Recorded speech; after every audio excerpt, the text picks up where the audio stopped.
Welcome to the Real Talk Elgin podcast with Heather Keller from the Keller Group of eXp Realty. Heather is a leader in real estate sales and a short sale expert with over 15 years of experience. Heather is on a mission to personally help 100 families avoid foreclosure this year. The Real Talk Elgin podcast is your place to get up-to-date information on real estate trends and learn about the industry. Real Talk is recorded live at the WRMN studios in downtown Elgin.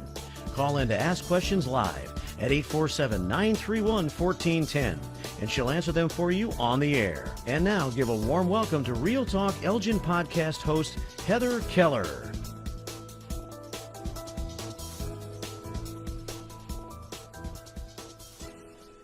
Good evening, everyone. Welcome. I am your host of Real Talk Elgin, Heather Keller, licensed real estate broker with eXp Realty.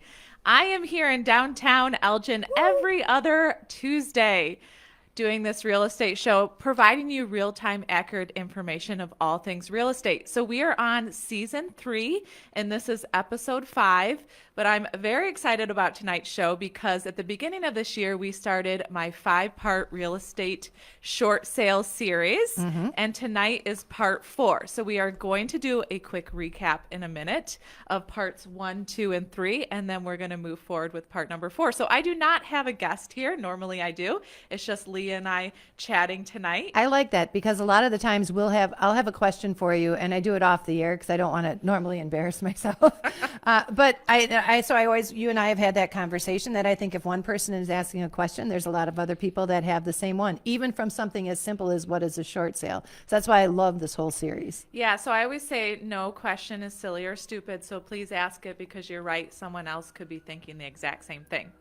So we have been on the radio now for a couple of years since this is season 3. Isn't that crazy? We started Through the pandemic. At the beginning of the pandemic.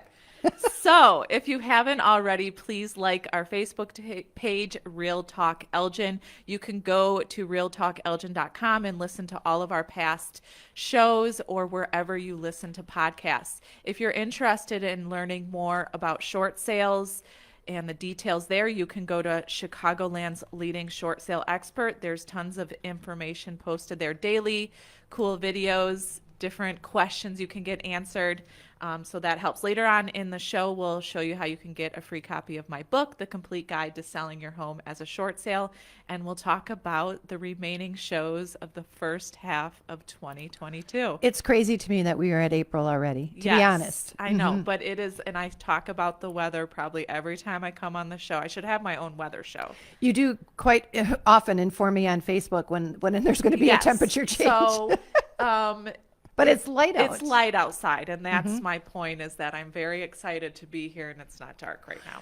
I've always wondered this. During the seasons, does it change quite a bit? Obviously, you've noticed when it's a nicer weather, people are looking at traveling a little bit, or not traveling, buying or selling homes more than they would in the winter season?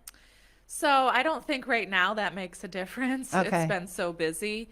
I would say with the short sales, because 95% of my business is short sales, the strange thing is I would say I'm busier on the off season. So like fall, because winter, those things and don't spring. stop. Once you're into that action, it doesn't stop. I think in the summertime when families are together and kids are home and they're doing different things, it's hard to focus on something like that. I'm still busy all year round, but I would say that it's probably busier when the kids are in school. Got it. Yeah. So let's do, if you have any questions from previous shows, maybe it's not regarding our 5-part short sale series or any questions tonight, please call in 847-931-1410. We will take your question live, 847-931-1410. So let's do a quick recap. So our first show was like an introduction to short sales. So what is a short sale? A short sale is when a seller owes more on the mortgage than what it's worth, so they're technically underwater. An example would be is someone owes $300 and they can only sell it for $250. Okay, so that $50,000 is waived. So in the approval letter, which that's one thing we're going to talk about tonight, that deficiency judgment, the $50,000 is waived. So we get that in writing. That is the reason for doing a short sale versus foreclosure, because they can end up getting sued down the road. And that's when we'll determine what will make it approval worthy. Is tonight is what we'll talk about? Yeah, so tonight we're going to be discussing negotiations of the short sale as well as the actual approval letter and what happens once we have that. So very fun. So most experts do argue that a short sale is a better option than a foreclosure. So if you're out there and you're struggling and you want more options on a short sale, you can call in tonight if you want, or you can certainly send us an email or text. My email is info@tkghomes.net, and then phone number is 224-407-2220. You can text. We would like to get your questions answered, and it's always better to start earlier on in the process versus later. That's the one thing I've learned, and it's been so repetitive through the time that I have at least been helping you and producing the shows, is that don't wait. Have a game plan. Yes, game plan is like my keyword for all of my short sale shows. I mean, we've had many different guests on, and it kind of coincides with the short sales, bankruptcy, foreclosure defense, divorce. But I'm glad to have this series because it's just short sale focused. So yes, experts argue that doing a short sale versus foreclosure is better. So a short sale, they could potentially get $3,000 in relocation assistance, which we'll talk more about tonight. But the good thing is they get to stay in the home during the entire process. And I've noticed that on the flow chart that we're going to be talking tonight, that's pretty much, which is the way I live my life. When I saw a flow chart, you have no idea what kind of heaven I was in, because it's the way I do sales, or I train sales too. If this, then that, right? And so when I saw that, that's what one of the very first questions you ask is if they are planning on staying in the home. Yeah, so I personally created those flow charts that I sent you. So I knew we had a kinship. We can post those if you want, but every short sale situation is different. So we'll go over those. So then we also talked about why it's important to hire a short sale expert. So this is more so a business decision. You don't want to hire family. A family member cannot list the home if you're related to them. It has to be an arm's length transaction. And because of the word expert, normally that would instill money costing, but they don't pay you anything. Correct. So that's another good thing about the short sales. While you get to stay in the home during the entire process, it also does not cost them anything. And so I can't ask them to pay my commission. I can't ask for fees up front. If someone is asking, run. You want to make sure that you're hiring a short sale expert, that they actually do short sales, that they know the ins and out, that they have a team that can help you through the entire process. So yes, it does not cost them anything. So people are like, well, how can it be free? Nothing's free. Well, the bank does pay us, but we don't get paid until it closes. Got it. Yeah. So And that's a good point. Yep. And then when you get the house listed, you're going to get a short sale offer. So every short sale situation is unique. So depending on your bank, then we will collect different types of documentation, and we have to submit a short sale offer packet to the bank. Okay. So once we do that, then the process starts. So the last show we talked about was the BPO and the appraisal. Right. So BPO stands for Broker's Price Opinion.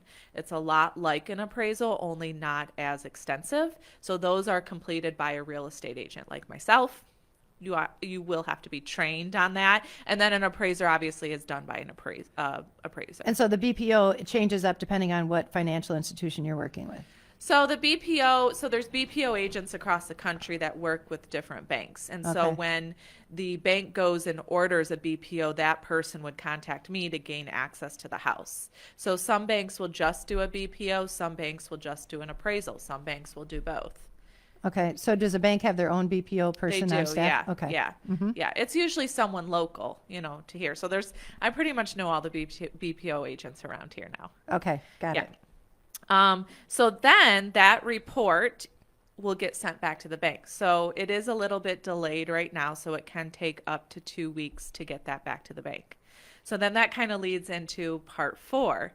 So I wanted to make sure that our viewers and everyone out there listening on short sales can understand what the negotiations are like, as well as what happens once we get the actual approval letter. So when we're sitting there waiting, what's going on, we're going to go through that tonight, so we'll realize why there is a time space in between there that we're waiting, right?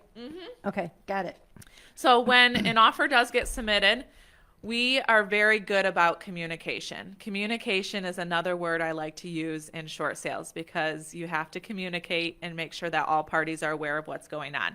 So we always call the banks to get updates 2 times a week. And then those updates get sent to all the parties so everyone knows what's going on. So once the appraisal does get back to the bank, then it depends. That's where the flow charts come in. There's 2 different types. Well, we're going to go over 2 I'm different going types. to see if I can just maybe kind of hold this up so you guys can see. I know it's going to be kind of dark, but this is the love of my life right here. I mean, this is something I enjoy that because first of all, some of these seem like they're the same and you obviously can see, maybe you can't on there, but if it's a yes answer, there's a lot more things that are involved in it. Yeah. But the end result is that you're getting to keep your home. Yeah, I mean, the So whole there's- goal obviously would be able to keep the homeowner in the property, but there's a lot of questions you can ask up front. Like I had someone call me recently and they really want to keep the home, but they've already been denied for a loan mod and they wanted to try again. And I said, you can try, but more than likely, she's in denial because she's not going to get approved. She's probably not going to get approved. Okay. But I like the flow charts. I created those. So FHA short sales are done very differently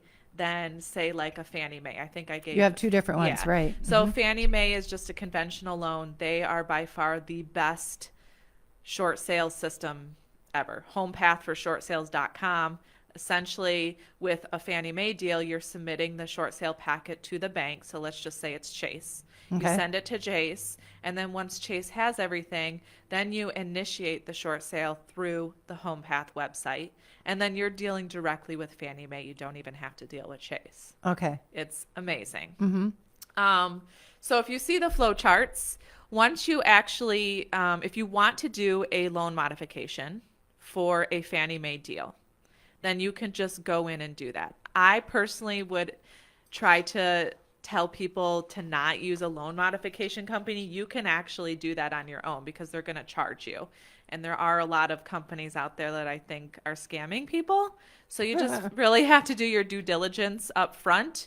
But try the loan modification. If it gets denied, then with a Fannie Mae deal, you can just come and do the short sale at any time. Is this in your book? Yeah. Okay. Yes, it is. I basically took the 5-part series from the book. So there's 5 parts in the book and there's 5-part series. But that's great. That's a Yeah. great way to follow up with what you're doing now and have something as a resource that you can check on later I on. don't have the flow charts in Okay. this book because I Okay. didn't want people to get too confused. It does appear a little overwhelming, especially in a scenario that's overwhelming to start with. Yeah. Yeah. So Okay. let's just take the Fannie Mae conventional deal for an example. So once the appraisal is back, that's when the negotiations start.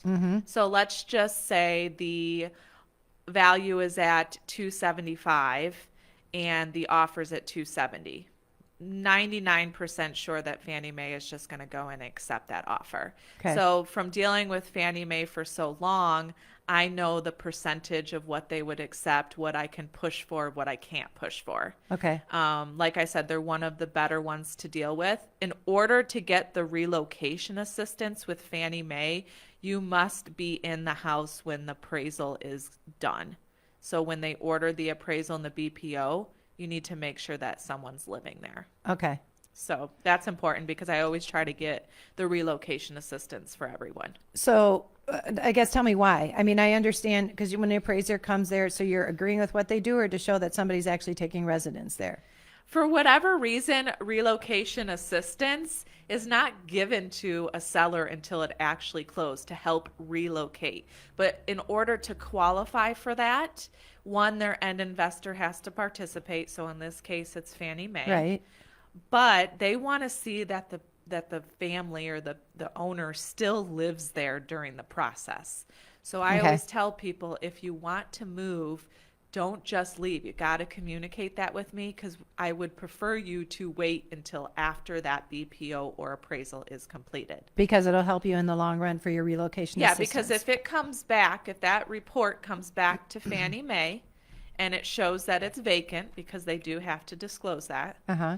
then Fannie Mae is going to say no to the relocation. And then that changes the whole game plan.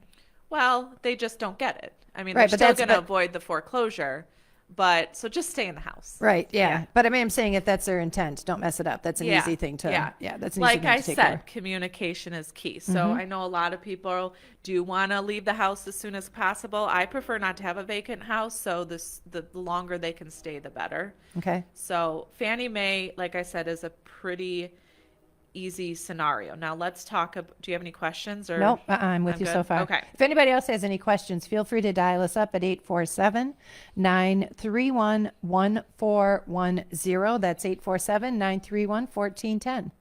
I guess also a couple more things for like a traditional conventional short sale like Fannie Mae. Once the bank approves the short sale, Fannie Mae, I will get an email saying Fannie Mae approves this. And then after that, I will get the approval letter from the actual bank. So Okay. in that case I gave you was Chase. So that takes probably, let's just say 3 or 4 days to get. So it's a pretty quick turnaround once the appraisal gets back to Fannie Mae and they review it and then they either accept or make a counter. I find that this is something that people have to, it's very detail oriented and time sensitive, because if it's something you're trying to get passed through, and let's say maybe the people are planning on leaving the home, or maybe you're trying to scrunch it out, put it together in a small amount of time, you still have to have that person that's willing to come out there and do the appraise at the time that the people are there. That sounds a lot easier said than done. Yeah, so I've really learned a very strategic plan with these because ultimately in the end all we want to do is help the seller. Got it. So I have literally a system that I could probably do in my sleep of how everything should be done.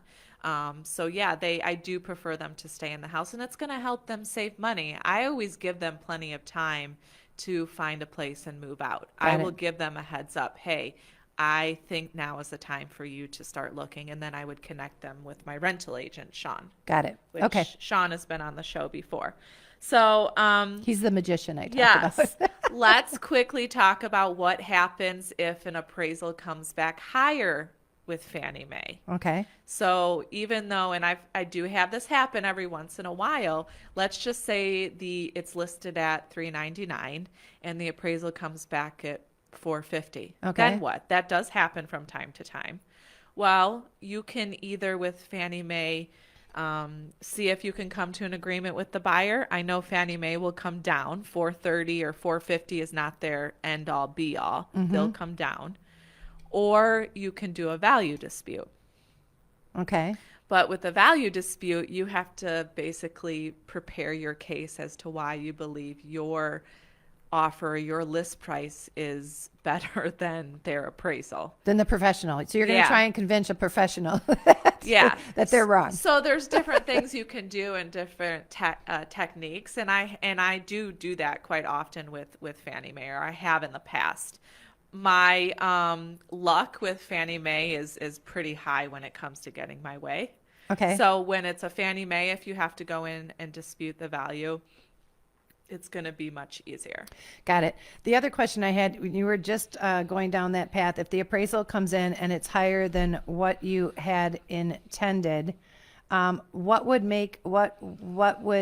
first of all, that had to happen all the time during the pandemic when we were saying house prices were so crazy. Not really. Mm-mm. You do what I mean? But logic, unless I'm understanding it wrong, logic would tell me when everybody was saying that, oh my gosh, all these houses are going for such crazy prices, I would have thought, Well, there's also or is that a supply and demand that caused those prices more than it was the appraisal of the actual property? Well, I did just have an appraisal come in quite a bit higher than what the list price was. So now I have to kind of finagle that one, but it's a VA or short sale, so it's not an ideal situation.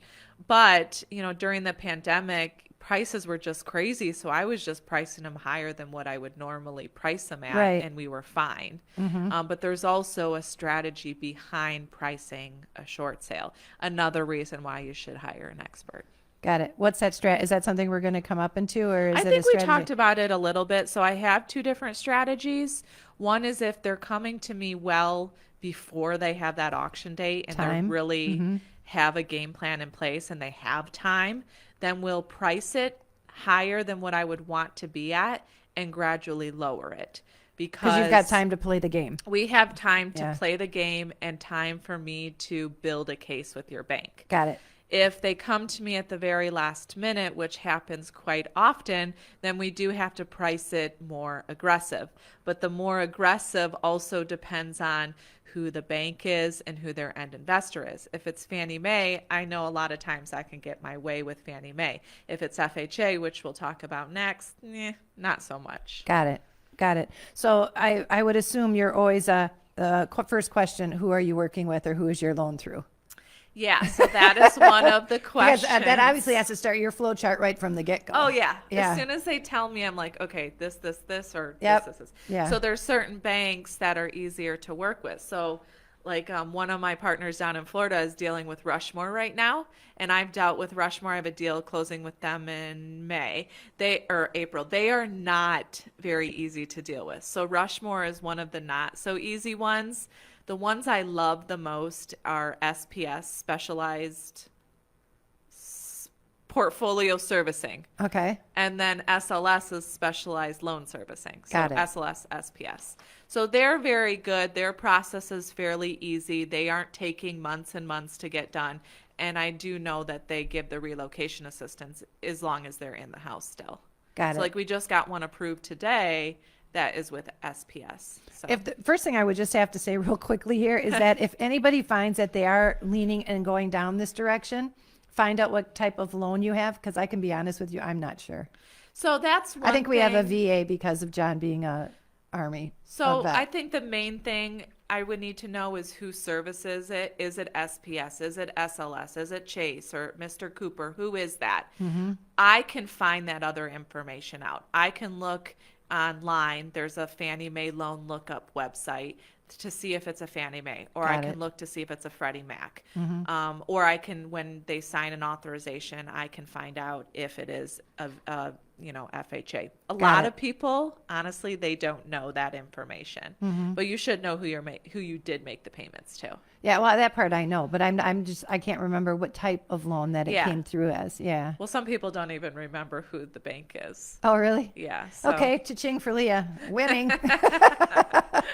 Yeah, it's crazy, but it is obviously easier if they have one loan versus two. And I think it's this is a scenario that any average human being, when something is working your way that might not be what you intended, we as humans, I think, push it to the background, and we don't want to know all the ugly, because it's just too depressing. Yeah. But once you kind of grasp onto the fact, like, okay, this is the route we have to go down, accept that's what it's going to be, have somebody like Heather, our expert, to hold your hand through it a little bit, because then it's not quite so bad. Yeah, you're exactly right. It is a very daunting, frightening situation. But if you have the right team around you whose focus is you and your family and not just taking on another deal or about the commission, then it's going to make a huge, huge difference. Mm-hmm. So you really have to just know that there's good people out there. You have to just find them. And hopefully by me having this radio show and us being in the third season, that a lot of viewers are seeing that and then could say, hey, call Heather Keller. She's a short sale expert. That's what we love about it. 847-931-1410. Should we take a quick commercial break? Yep, we'll be back.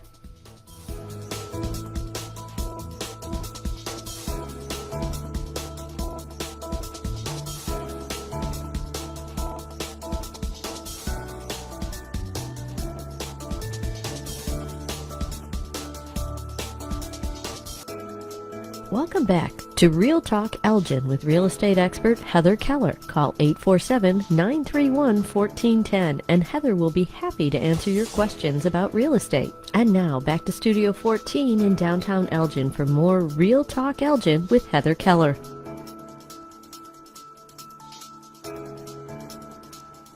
Welcome back. Before Leah and I talk more about the negotiations and approval letter for short sales, I'm going to talk more about this final few shows of the first half of 2022. Yeah, so we have one more show for our 5-part series. So that is May 3rd. And so we're going to talk about the final steps of the short sale. So the closing, what needs to happen before, what happens after, all that fun stuff. Got it. So I'm sure once the second half comes, we'll probably do like a huge recap on everything because we have spread this out. April 19th, 2 weeks from now, we're going to be talking with Stuart Swanson. He's going to be back, and we're going to be... He's our magician. Yeah, so I love Stuart, and then for bankruptcies, Sean for rentals, and then Oh, that's it. Sean's the one. Okay, Yeah, but yeah, I remember he's- Stuart in here. Yeah, Stuart. It's been a while since he's been in here because I think we had It was last fall, I think. No, I think he couldn't come to that show, so we Oh. switched things around. Okay. Anyway, so it's called Selling Your Home During a Bankruptcy. So Got it. that's important because I know that bankruptcies are kind of on the rise right now.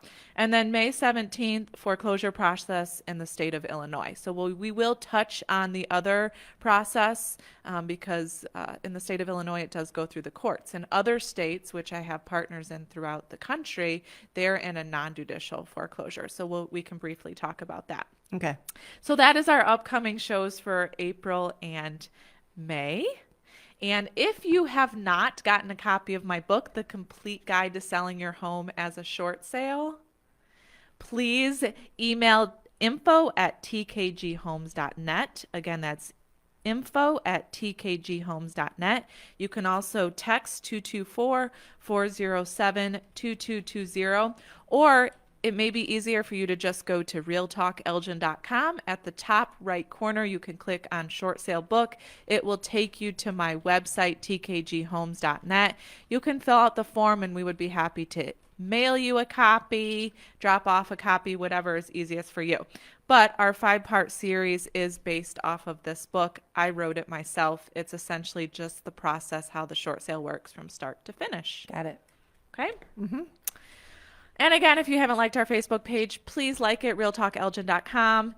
And you can listen to all of our podcasts on wherever you listen to podcasts. Even if you missed it, the 3 leading up to this series, you can be finding them there as Yeah, well. so January, the 2 episodes in January, they're all on realtalkelgin.com. So you just got to scroll down, very easy to navigate, and then you can listen to all the shows there. Got it.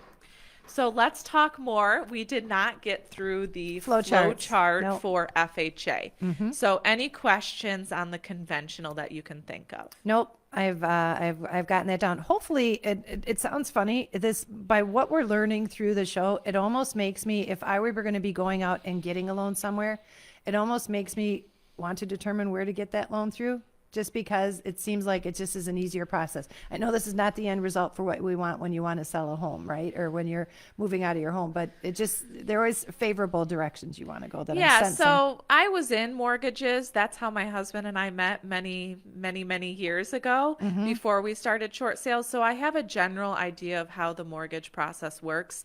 Some people only qualify for an FHA. So FHA has less, the credit score tends to be lower. Okay. It doesn't mean that you can't afford the home. It's just an FHA is a government program. So there's different things to qualify for that loan versus like a Fannie Mae loan. Okay. So it really just depends. But if you're getting a mortgage, it may be good to ask those questions. Hey, what am I qualified for? Is it conventional if it's FHA?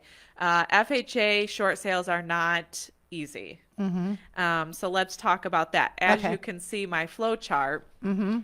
So let's just say, there's a yes. So the main question I like to ask is, do you want to keep the house? Okay. Right. And again, let's just show this in case somebody's tuning in here. I'm going to put a page behind you because I, of course, am very cheap and I use pages more than once. But this is what the flow chart is that Heather is talking about. So if you guys are watching on Facebook Live, you can kind of see a picture of it. This is the flow chart. So you can see there's darker segments on there. So obviously there's a little bit, those are hoops I consider to go through when I see that little dark block. Yeah. But obviously what we're doing is we're following along with here. And so she's got, do you want to stay in your home? There's a yes and then a no chart to follow. So let's go to the yes. Yeah, so if they want to stay in their home and they have an FHA mortgage, then they would start the loan modification process. Okay. So that just means call your bank, ask for a loan modification packet. You're going to have to fill that packet out exactly how they want it and provide everything that they want. And can I have somebody help me with that? You Because that to can. me seems like there's T's and I's that need crossing and dotting. Yeah, so unfortunately, we don't help with loan modifications. There are companies out there and attorneys that will help, but you really have to do your due diligence up front because got a lot of it's warning going to signs on it. cost money, and we don't want you to get taken advantage of. Got it. Okay. So you can do the loan modification on your own, which I highly suggest, but I know that also seems daunting to some people. But the process is you just submit everything to the bank, and you're going to have to continue to get an update from them, see if anything's missing. Okay. So once they go through that process and look at your financials and all that, you'll either be accepted into the loan modification, and then you'll do like a trial, a 3-month trial it usually is, and then you'll be able to, after that 3-month, to keep the home. Okay. Now, just so you know, if you're behind on your payments, let's just say by $10,000, that just doesn't get thrown away. Right. It gets, for an FHA, it basically gets put on the title of the home as a second mortgage. And so when you go to sell, this is where people get very confused.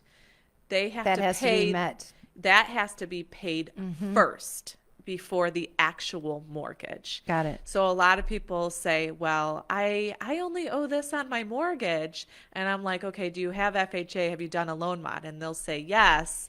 And then I'm going to know that, okay, all those back payments before the loan mod more than likely is on the title somewhere. So tell me, how did that happen then with the pandemic when people weren't making payments and things got added on?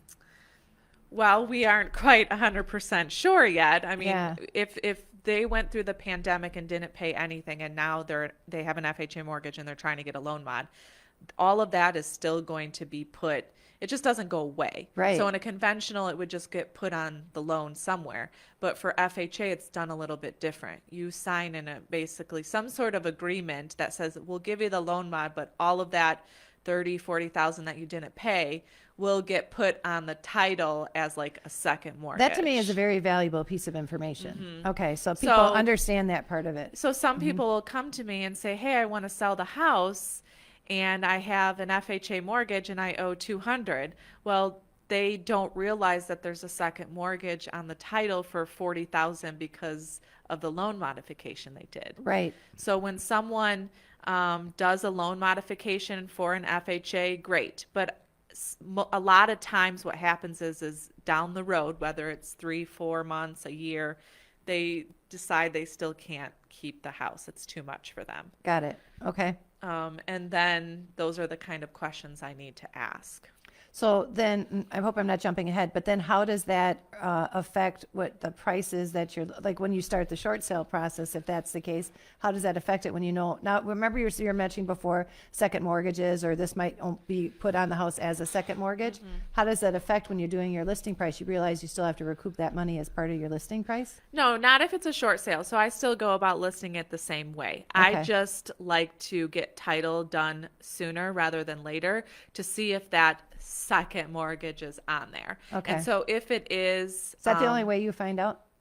yeah, I mean, you can look on public record too, but I just always just have my attorneys pull title. Got It's it. easier that way. And then once I have that, I do have a connection with that company. I can't remember the name off the top of my head, but I've done so many of those before. Basically, what they would do is they'll give you a payoff. And then when you go to do the short sale, you pay that first on the statement, Okay. and then whatever's left over after closing costs gets paid to your actual mortgage company. Got it. Okay. So very complicated when it comes to FHA. Right.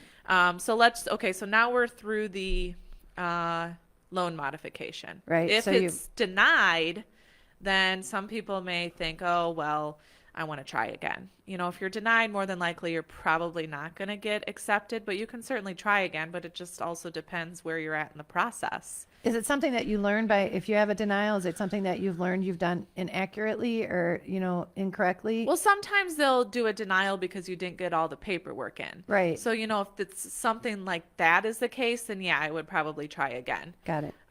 So let's just say the loan modification was denied. Okay. So then you can proceed immediately with the short sale. Okay. Got it. So let's say I meet with a client who has an FHA mortgage and they have not done a loan modification. They haven't done a short sale, nothing. They're just ready to be done. So we go to list the house, but because they're in FHA, they have to go through the waterfall process. That Okay. means the loan modification. Okay. Okay, so they have to do a loan modification regardless if they want to keep the house or sell the house. Okay. So if they did the loan modification before meeting with me, then great, we can proceed immediately That's with the step short one. That's sale. off the plate. Yeah. Yeah, but most of the time that's not the case. So then I have to go through the loan modification with them. Got it. And then they'll either be denied or accepted. If they're denied, we can move immediately with the short sale. Okay. If they're accepted and they really don't want to keep the house, then they would sign an opt-out letter, which we have, and then that would cancel the loan modification and open up the short sale. Got it. Stops one and starts the next Yeah. process. Got it. Okay. Got Yep. it? Yep. I followed that. Mhm. So with an FHA, once the loan modification for FHA is like, it takes forever. I mean, sometimes months. It's really crazy. Okay. Once it is denied and they open it as a short sale, it moves much quicker. Real quick question as a sidebar. So when it comes to this point where you're trying to do a load, obviously you're doing that. You're trying to save a predicament that you found yourself in through whatever purpose or reason. So if somebody is getting towards the foreclosure part of it or looking at something on that end of it, where has this came into play prior to that? Do you know what I mean by that? That if somebody is just looking at selling their home and they realize they're going to need to do a short sale, if they realize that it's going that route, has this already been attempted? It depends. So it depends. When they contact you, they'll say, I've either, I just want to do a short sale. Then you'll say, okay, have you done the waterfall process? And then start it again. So if someone hasn't, then I would still take them on, get the house listed. And then once it's listed, we can start the waterfall process that way. Okay. Or sometimes I even just wait until we have an actual offer, start the waterfall process and go from there. Got it. So every situation when it comes to FHA is a little bit different. But regardless, even if the house is vacant, they still make you go through a loan modification. It's crazy. Yeah. Yeah. This is what I'm seeing in my head is like, that old game where you used to stand on the street square and you can move up one square and you can move up one square and it's like you're just waiting. You're sitting in that stall pattern and trying to get it moving forward. You know what your end result wants to be. Yeah. But yeah, you're definitely at the hands of the bank and how fast they choose to proceed on Yeah, it. and we continue to call, and it's like we sound like a broken record because it's like the same thing. So loan modification for FHA, which is considered the waterfall process, it does take a long time. But once that gets denied or you sign an opt-out letter, if it was accepted, then it moves pretty quickly. Okay. It gets opened up as a short sale. That's when they go in and they order the appraisal. They send the appraiser out. Then the report comes back. Okay. So this is a cool fact. FHA and VA are really the only investors that will give me the appraisal. Okay. Otherwise, all other banks may give me a general idea of what the value is at, but they will not release the actual appraisal. They don't have to? I guess they don't. They'll give me a range of what it is, or sometimes I can get it out of them. But like, for example, we got a VA appraisal back from a bank today, and they gave it to us. Right. So that's a fun little fact. Okay. So once that appraisal comes back, this is really super important. So there's really not much negotiating room when it comes to an FHA short sale. So let's just say the appraisal comes back at $200,000.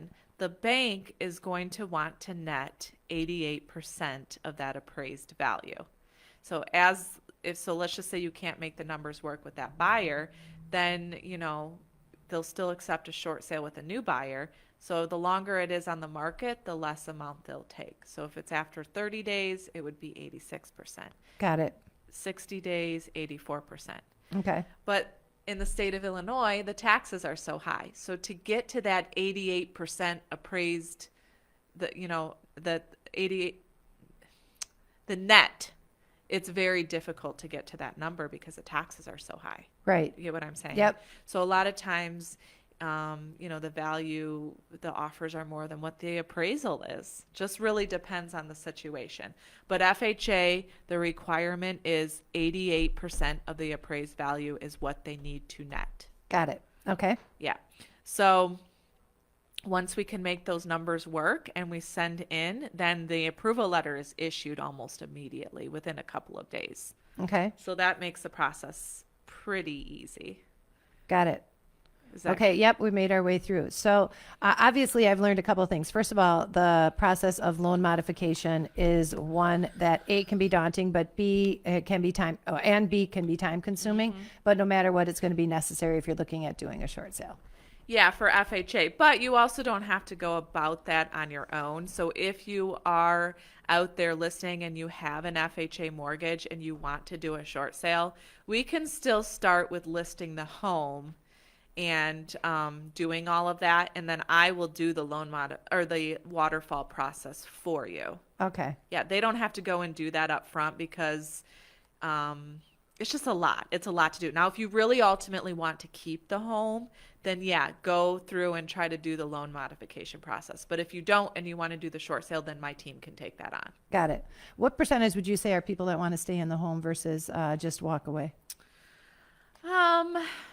I would say most people that are well into the foreclosure process know that they can't keep the home and they really just want more time in the property for whatever reason. So we do, that is another question. What we ask when we sit down with them is, how much time do you want? If someone's telling me 2 years and I know that, hey, they're probably in denial and this is very hard and there's no way I can give them 2 years. If they tell me 6 months, yeah, I could probably do that. So we talk about the time frame and the expectations and all that. Got it. I would say most people know that they can't keep the house. And then there's there's some people that I have to say no to because, they're just, we can't help them. It's a tough love kind of thing. If Yeah. you can't do something for them, it's hard to walk away because you are a helping It's person. so but yeah. hard. Like I had a seller that called off of one of my marketing pieces. And she had an auction date like within a week's time. And so she ended up filing a bankruptcy with Stewart. And then that temporarily stopped her auction. Okay. And we said, okay, once that happens, we can start the short sale. Well, then she started to get all these letters from her bank saying, oh, we'll do a loan modification. But what those letters are just sent to every single person who has that same bank who's behind on their mortgage. It's not because she's a special situation. And Yeah, they they're really not want to help her. looking at your situation. Right. And she had already been denied for a loan modification. So I'm almost certain that she's not going to get accepted for a loan modification. Here's the tricky part. She had to make a decision. You either try for the loan mod or you do the short sale because the bankruptcy only temporarily stops that auction. But it will come back. It's going to come back very quickly. And I won't confuse you with all that, but it comes back very quickly. And so that date is probably going to be set sometime soon, probably for May. So she's not going to have enough time to try a loan modification. And then when it gets denied, to come back and do a short sale. That's, I think, the whole game plan necessity is because if it's something that she is working on and trying to fix, you're still at the bank's discretion about how long it takes for that to happen. And when all of a sudden you have, you know what I mean? It's like a waiting game. Yeah. And so, and I need to know this so that doesn't happen. You're still waiting on somebody else to be making that decision. So I can see how that can be very stressful. It's very hard because I know what's going to happen and I can't help her because she's getting information from this person or the internet. And, I don't love that because it's not good information. So, but, I can't help her. So, but once all of that is done, then the banks are going to issue an approval letter. That is like the great thing to get is an approval letter, whether it's FHA, Fannie Mae, private loan, you will get an approval letter, okay? Whether you have 1 or 2 mortgages, they have to issue that. That is then saying, okay, you can move forward with closing. If you get a denial, do they tell you why? Yeah, most of the time a denial is because the offer isn't high enough. Got it. Yeah. Okay. So once an approval letter comes in, there's a couple of things that I do ahead of time. So I want to make sure that the names are accurate on the approval letter.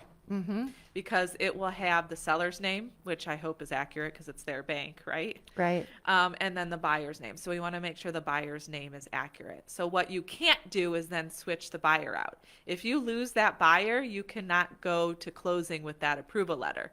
If you lose the buyer, you have to basically start over. Not completely over, but you have to get a new approval letter. Got it. Okay. So I look for the accurate spellings of the names, and then I also want to see when the deadline is. So that letter will say, okay, you have to close on or before May 31st, Okay. whatever it may be. So that's really, really important because you got to make that deadline, especially if maybe they have an auction date in June. The bank may not postpone it. You do not want to have to ask the bank for an extension on that letter. Okay. I've done it. Will they grant one? Probably, but it also could open up a can of worms. Right. And so a lot of the people that might have been in that predicament at the onset of the pandemic, this is why we were talking about so much of those, the details and the route that the banks and foreclosures were going to follow, is because you never know when your number is going to be coming up next. Yeah. You know, if you've been in that process. So if anybody feels that they are in a predicament that needs some assistance, it's best to find out and call. Well, I can't stress enough. Come to us earlier on in the process because you'll have more options. You know, Adil, my foreclosure defense attorney, was on a few months back, and we laid out those 4 scenarios, which hopefully he'll come back soon and give an update on that. But those people, those scenarios he gave, most of them are at the very end of the process. So there's less options for those families. Got So it. come to us early on in the process, and you may be able to try for a loan mod first. And then if it is denied, we're here to help you with the short sale. You would have enough time. Time. I was going Yeah. to say time is your Time. best friend right now. It's what you Time. need. Okay. So look for the deadline on the approval letter. So the important thing to know is if that deadline is May 31st and you need to close by that time, I prefer to close a day or two before that deadline because something always comes up, which we'll talk about all of that in the closing part of our short sale series. The sellers do have to be out of the house prior to closing. So we'll talk more about that along with rentals in the 5-part series. The other thing I'd like to know is making sure all the numbers are accurate. So did they, is the price that's on the contract on there? Were all the closing costs paid for? And most importantly, is the relocation assistance on there? Got it. So that letter will determine if the sellers are getting that relocation. Most of the time I do know before that letter, but I rather not say Because until I something can have always that letter. happen. Yeah. Yeah. Yeah, that becomes a legal document. That's something that to make sure everything is done right, everything is spelt right, and all the detail. And that's something you review for the seller. Yeah, I review it all, and then once I determine all that, then I'll give the seller a call and say, hey, guess what? The short sale is approved. You're getting relocation assistance. We have to close on this date, all that fun stuff. So I do call them first, and then I will send an email out to them and the attorney, just kind of giving an overview of everything. And then it's also important to narrow down a final close date. Those are the fun calls. They are. They're usually fun. They can be hard because some people have lived in their homes. I just got one approved. I was just approved today, and the letter has not even been generated yet. And these people built the home, and There's a lot of memory. There's a lot of memory. Their family lives very close by, and it's a very, it's a sad situation. But we don't want them to go to foreclosure. And I got them relocation assistance, so they're going to be able to get that at closing. I know $3,000 may not seem like a lot, but it's a start. Get the title, get the property out of your name, and just move on. Yep. Start again. That's the whole point of it. First of all, it's and I think if anybody who has come to this point, knowing that that's the route that they're going to have to take, it's been a sad journey to get to there anyway. Yeah. So sometimes it's just nice to, all right, stop, let's take a new direction, take a different and we turn. want to know your story. The more that we know, the better that we can help you along the entire process. What's the longest one of these processes has ever taken? A short sale? Yeah. Oh, I had one short sale take me 3 years. And the next one was 2 years because the seller was in prison. It was a hot mess. Oh gosh. So is it something that can get delayed, or It what makes it just different? depends. That is not a typical, I would say short sales range from 3 to 6 months. Got it.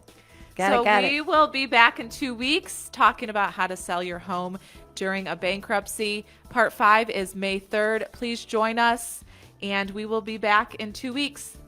Thanks for listening.